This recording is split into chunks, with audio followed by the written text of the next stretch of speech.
I'm going to do this very, very quickly because you're not here to listen to me, you're here to listen to a panel of people discussing stuff. So, my name is Donald Taylor. Every year I ask the same question, which is, what will be hot in workplace learning and development in 2020? And it sounds like a really silly question to ask because, you know, what does one person's opinion matter 1 year? But I have over 2,000 people answer this question, and I've been asking it for 7 years. And over the period of time, it's possible to see trends, and the trends tell us quite a lot about what's going on.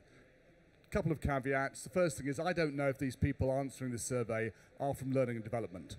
It's a self-selecting group. They could be anybody. However, almost certainly they are from learning and development. Secondly, they're a self-selecting sample. So the people, and I'll come to that in a second, are people who are interested in technology and do it first of all before everyone else adopts it. All that being said, this year was the 7th year of doing it. People choose 1 to 3 options from 15 options. There were over 2,000 people voting from 86 countries. The caveat, as I say, is they're self-selecting. So they are almost certainly all from the innovator and early adopter part of the Everett Rogers technology adoption lifecycle. All right, here are the 15 options plus other that I ask people what will be hot. Inevitably, I'm going to ask you now to turn to the person next to you, and I'd like you to say, and if you have nobody next to you, you have to move along and find a new friend, and I'd like you very quickly talk for 30 seconds to the person next to you. Which of these do you think will be the hot thing this year in 2020? Very quickly.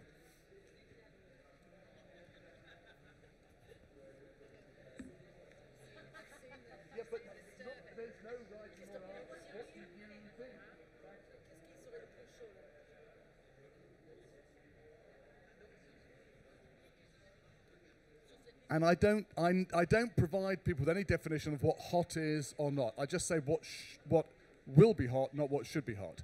All right, lots of conversation going on. You're thinking about it. You're thinking about it. And you've got it. All right, good. So, how can I say this in French, Sally? Qu'est-ce qui est chaud? 2020. You can't say 2020. 2020. Qu'est-ce qui est chaud? 2020. Ouais. Alors, la réponse. Neuroscience, says Sally. Okay, anybody else got any answers? Sally says neuroscience. Yes. Learning in the flow of work, which is not on the list, but I was going to put it on. I didn't. I probably should have done. So, learning on the flow of work. Yes, at the back. I've got to come right down.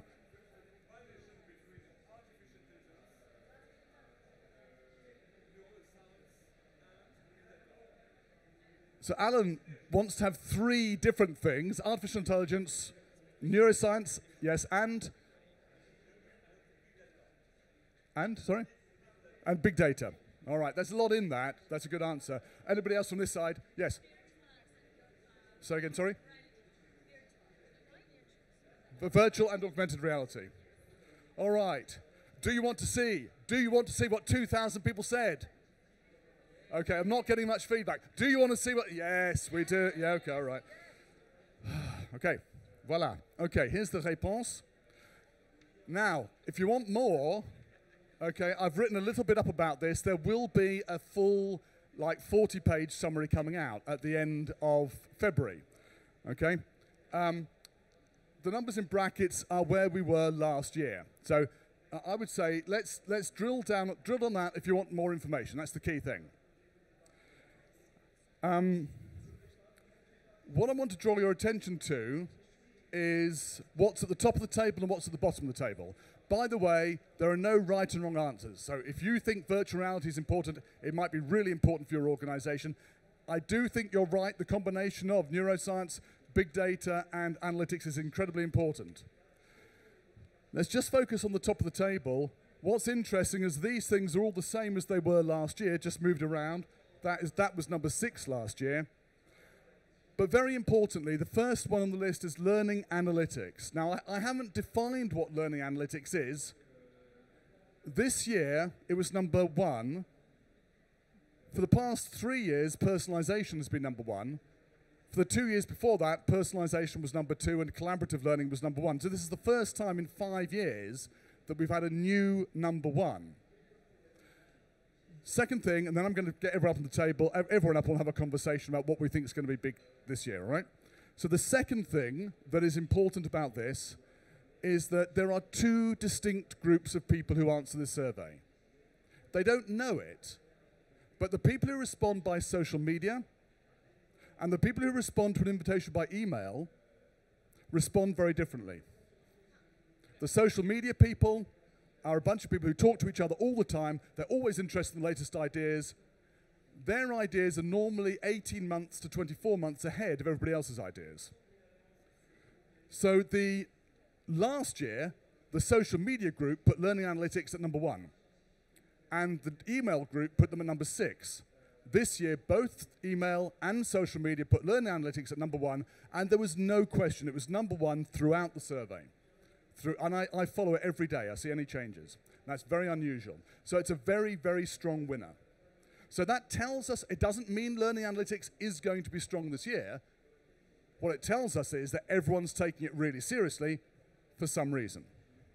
And we could talk about other stuff. At the bottom of the table, sorry, neuroscience, it should be more important. It breaks my heart, curation is number 14. I think curation should be much higher. And video back in 2014 was number 3. It has slowly made its way down each year. Sorry, video, this is your last year on the survey. It will come off. It is now business as usual. It's not hot anymore for anybody. Okay, so that's enough with that. We'll go back, and then I'm going to say, Sally, you threw me into this to do this presentation. Thank you for the opportunity, but now should we have the panel which everyone actually came here for? Okay, let's have some Fosway.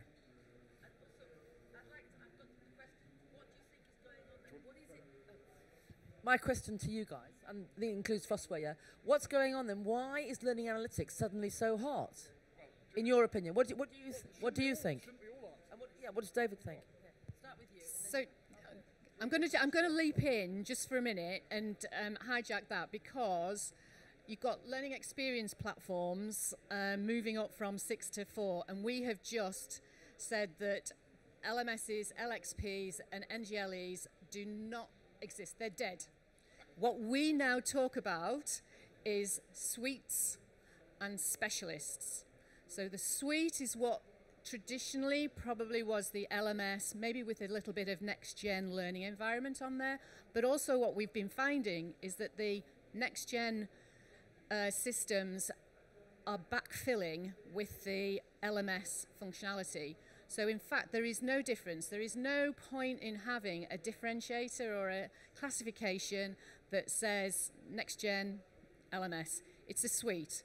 But there are specialists, and some of those specialists, I mean, they are amazing, but they're all doing lots of different systems. They're not all LXPs, experience platforms. So I just wanted to have a look at our report, download it. It's free. It's free. So yeah. Where can people find out more on 9 grids, fosway.com, and just download the report to do with the learning systems and see what we're saying about that. So I'll let somebody else answer the question about why is learning analytics. Yeah, David? Hi, everyone. I think it goes, I would echo back for those of you that might have been in the session earlier today that I did. I think it's bubbling up now because of the combination of proactive and reactive nature of L&D professionals.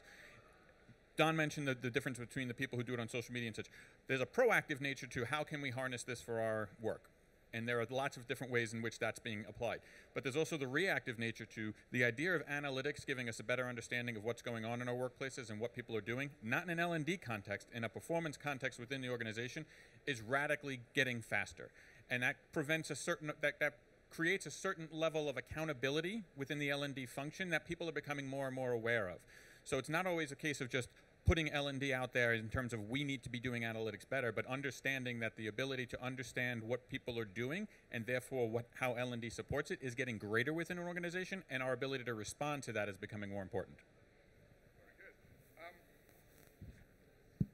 good. Dave, does that necessarily mean, I mean, this just says about, this talks about sentiment. It doesn't mean it's going to be done well. It doesn't mean it's going to be done at all. Do you think that L&D people are ready to deliver, understand, and use learning analytics?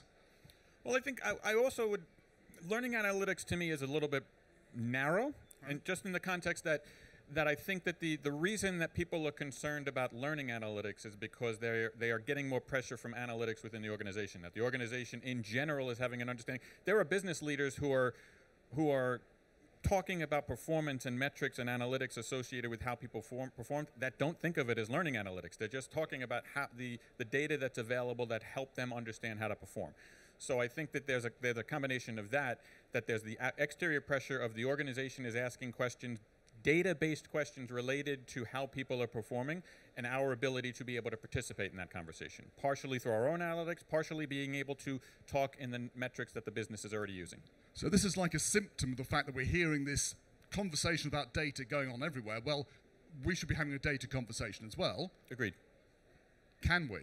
Do people in learning and development, Fiona, are you seeing it? Do they have the chops? Can they do it? Sorry, when I say have the chops, that's an American term. I don't mean literally do they have the chops. Do they have the ability to do it? So I think it's varied, as it would be. But I think what we tend to see is that the data that is being reported on tends to be very internal about bums on seats. Can I say that? Not necessarily about what impact that learning is having on the business, which is absolutely where we need to get to. And maybe in the definition, people are thinking, yes, we do need that. We've got some statistics that from the surveys that we do, that it's, and we ask the question, so how effective are you measuring impact? And the answers to that has been in the teens. It's been so small that people understand they're not doing it well. So I think there is, how do we get that data so we can correlate between what the business, how well they're doing in the business, and how, whether it is actually the learning that is being affecting that. I think we're struggling a little bit. There are certain people that, there are some case studies, and it's coming, and we need more. David Guralnick, hello. Good to see you. What's your take? I seem to only see you on stage these days. I see you nowhere else.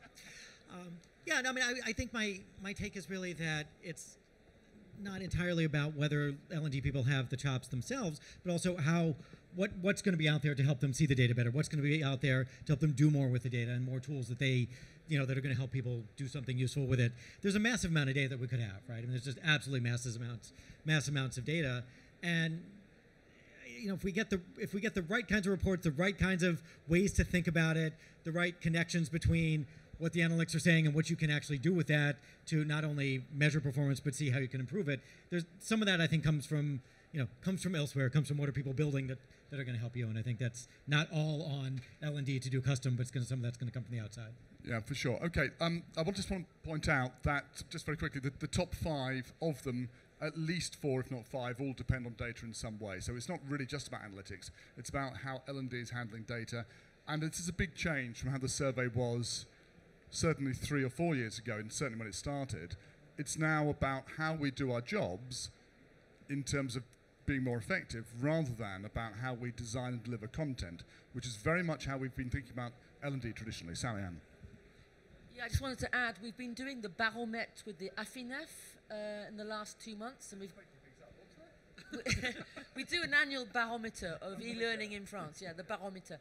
And for the first time in 20 years, the respondents said that, usually they say the main reason for doing e-learning is to save money, cost-cutting, budget, For the first time, they said, it's to deliver higher performance. Yeah. So for this year, for the first time in France, that's what they said. The other thing is that in 2015, 10% of companies in France used e-learning.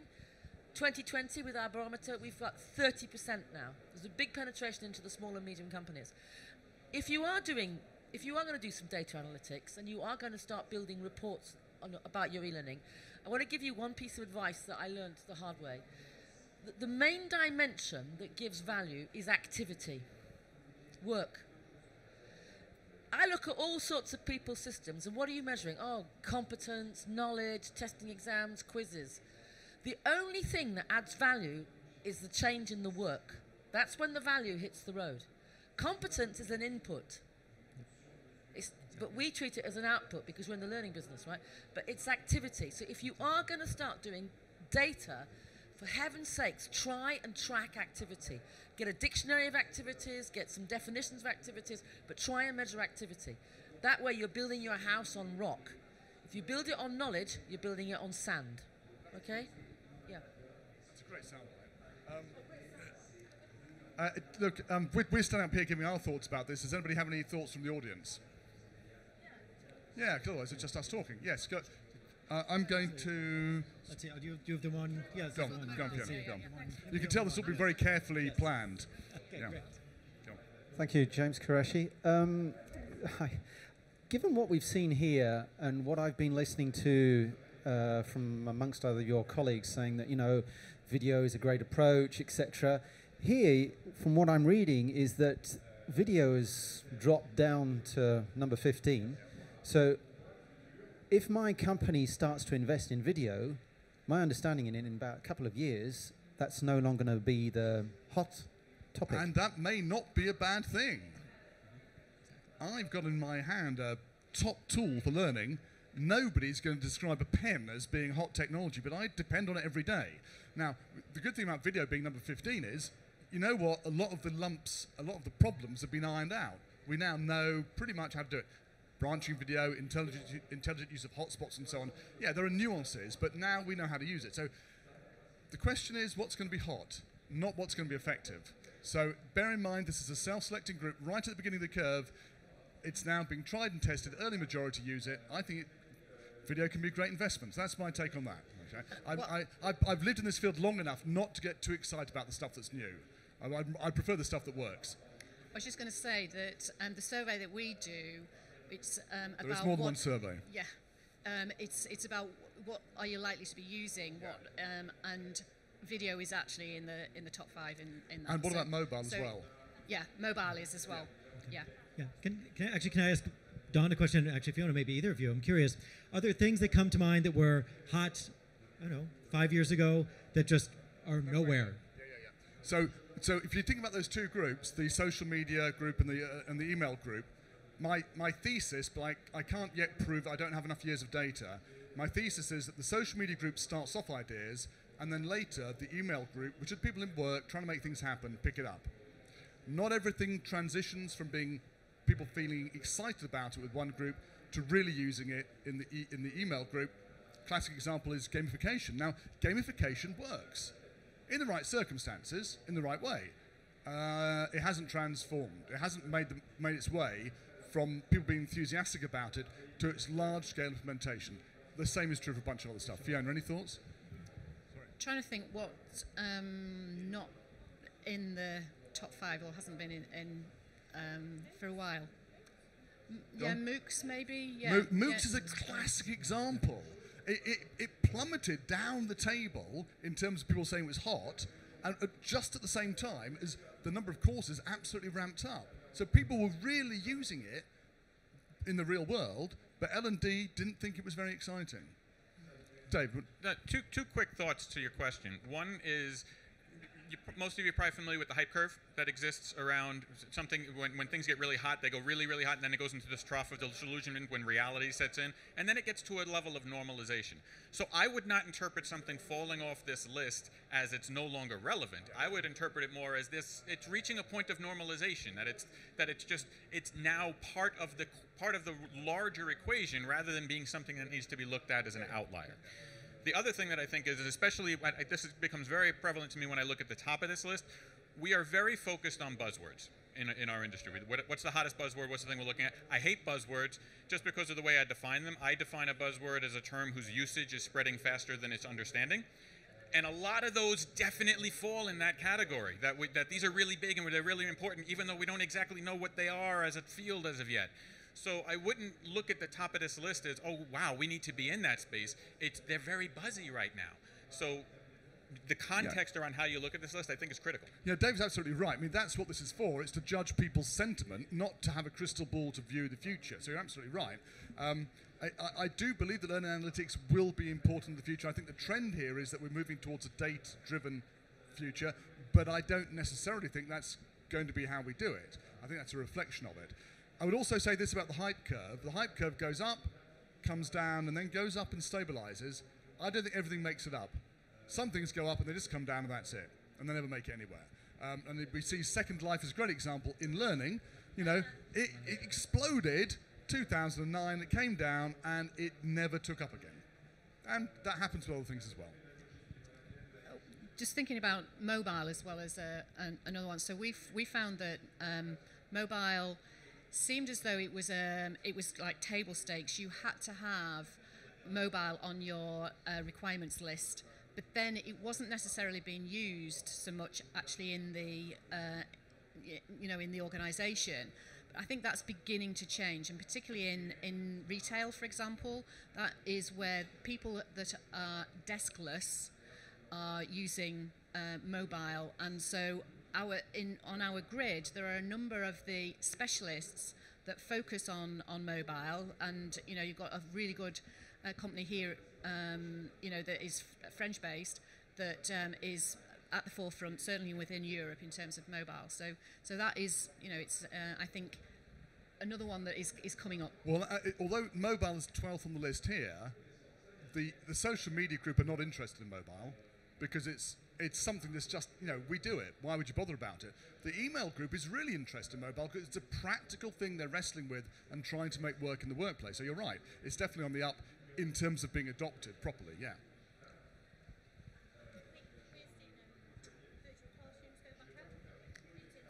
Right, so go.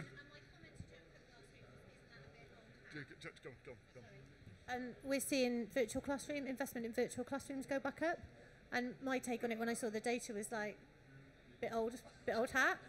But it clearly, just because it's been around for a long time. I had an argument with Donald Clark 6 years ago. He said, Don, what's going to be the biggest thing in technology? I said, it's going to be virtual classrooms. He was so disappointed. He said, well, that's just boring technology. I said, no, virtual classroom enables all organizations to make the first step into doing digital learning, because you take an experience and provide an online analogy to it. You get together online, and then you can expand and use that in different ways. And I talk to people all the time who are making that journey, and they find it really difficult. It's not trite at all, but it's the first step, I think, for a lot of organizations getting there. I think the other thing about virtual classrooms is years ago it was kind of new and it's a little bit immediate, and if you weren't quite sure about technology, then it was difficult to make a mistake kind of live. But these days we're using FaceTime, everything is now, it's much easier, if you like, to kind of say, oh yeah, I could do Zoom or using a virtual classroom. So I think we're getting a little bit more confident, so we can start to use it. But it's going to be key so that you can, with the carbon footprint and that kind of thing, deliver face-to-face coaching, mentoring, as well as classroom. Virtual classrooms are going to be key, I think, yeah. Well, and I think part of it is also that the tools have matured. I mean, to your point, like you go back 5-10 years ago, when you were doing a virtual classroom environment, one of the first things you sent out was some sort of instructions on how to join the virtual classroom. When was the and for those of you that use Zoom, when was the last time you sent out instructions on how to use the Zoom? There's a link, you click on it, you're in. And there's a maturity in the tools that has reduced the bar. Similar to think about how if you shop on Amazon, nobody thinks about how to shop on Amazon. It's just user intuitive. The same thing is happening with a lot of these virtual tools that has lowered the bar in terms of their usage. And also because people are experiencing similar things in the rest of their life, right? It's not just part of work anymore. It's, this is what you do everywhere in life. Mobile as well, right? Mobile people are on their my father stayed away from his mobile phone for a long time till he had grandkids, and all of a sudden he became an expert. But everybody uses their mobile phone and for everything, and that's kind of how it works. And the way consumer attention drives things is really important. Now, I just want to ask one question to everybody on the panel. Sorry, Sally Ann, I know you're supposed to be moderating this, but I seem to have stepped into that role. Is that all right? Okay, I'm going to ask you about this as well in a second. Number 7 on this list, which is new this year, is coaching and mentoring. Now, I had a secret, sneaky reason for putting that on, but before I reveal my sneaky reason, that's quite popular, coming at number 7. What do you think is going on there? Any thoughts? Yeah. Something I was involved in the initial research. The effort in learning model. The effort in learning model says that 10% of the effort to get to the high competence is the part I know. Then it's like 20% is a part I can do. And then there's massive 70%, we call this 10, 20, 70, is I adapt and apply. I've been banging on about that for about 20 years, but it became really fashionable in France about 3 years ago. And when people say, well, what do I do in the adapt and apply? People say, oh, well, you've got to do coaching and mentoring. And people are grabbing this idea that the effort in learning, the biggest part of the effort in learning is when the person's done the course, got the knowledge, got the skills, and has to make it work in the real world. And that's where the payoff is, and I think that's why. Yeah. Don, was this specifically a learning technology question? It was a general learning question. No, it's coaching and mentoring. No. I mean, the way the question was phrased, were people specifically answering, are we using technology at all in coaching and mentoring, or simply what's hot in learning, period? No, he just stuck it in there. He just put it in. What's hot in learning, period, not technology specifically. Yeah. Got it, okay. Yeah, so I think it's the 10, 20, 70 effect. Yeah. No, and then coaching and mentoring seems hot in general. Like the number of people who I've run across who are any kind of coaches, life coaches, work coaches, as a profession has seemingly exploded in the past couple of years. Yeah. I don't know if that's been everyone's experience. I would add that I think part of this is a technological component, because there are a lot of new platforms that are available that enable it in ways we've never been able to do before. I mean, I work for the eLearning Guild. We have a Facebook community that people can connect on, and as an administrator, I logged into it one day, and suddenly there was a pop-up that says, looks like your group would be good for mentorship. Would you like to learn more? And it's just something that's built into Facebook now, the ability to connect people so that you can get a mentor right through Facebook. It's much easier. There are new technologies that are much easier to use that enable coaching across distances and mentoring across distances that have never been available to us before. There's also, it'd be interesting to see how some of the platforms, there's at least one that's here today that's talking about virtual coach, and how they're going to be using the sort of the chatbot style to actually be a coach, so that they can guide you through whether it's career development or whether it's helping just answer questions, or whatever. But it's that coach. It's different, but it's kind of at the early stages, and there are some that are exploring that area. And I saw one. We talk about mobile phones. Everyone's got a mobile phone, right? I saw one called Mobile Practice, where they've put an app on mobile phones. So you've been doing behavioural sales training, and you have to practice your new pitch and overcoming obstacles or whatever. You get a friend to film you. You send the film of you practicing this new behaviour to your coach. You get feedback from the group. Cheap as chips, really powerful. Mobile phone and that's the link, right? So we talked about the consumer experience, and I said, why is coaching and mentoring on there? And it's precisely because there's been an explosion in apps around coaching and mentoring. You're absolutely right, Dave, and on platforms as well. So there's two things. You can do it at individual level, you can do it at a group level. But if you imagine the power, not just of doing this at an individual level, but of casting that across an entire cohort. Oh, I've got 500 people I need to get better at doing retail. I'm going to look at the patterns of behavior in their deployment, in how they're doing it day to day. Maybe all you're doing is sending them a text message every day to prompt them to do something. There's a really wide range of these apps out there now, and I first became aware of this in 2018. Later on this year, I'll come up with a bit more substantial piece of work on this, but if you want to keep your eye on one thing, everyone's going to be shouting about analytics and data, but the coaching mentoring piece is going to be pretty strong underneath it, and when you align that with people looking at the data underneath it, then you've really got something. You're looking at people getting an aggregate view of performance and drilling down to individuals. So, as a group, we're growing in this way. Why is this person different in either better or worse or whatever? So there's going to be a lot more coming down there. There we go. Right, we are at 6 o'clock, Sally Ann. Yeah, okay. Any contributions before we wrap for today? I wanted to congratulate you all for coming to a conference in English in the middle of Paris. Absolutely. You're special people. You've all just won 10 points, 10 extra points, okay, for doing that, and learning credits. Thank you so much.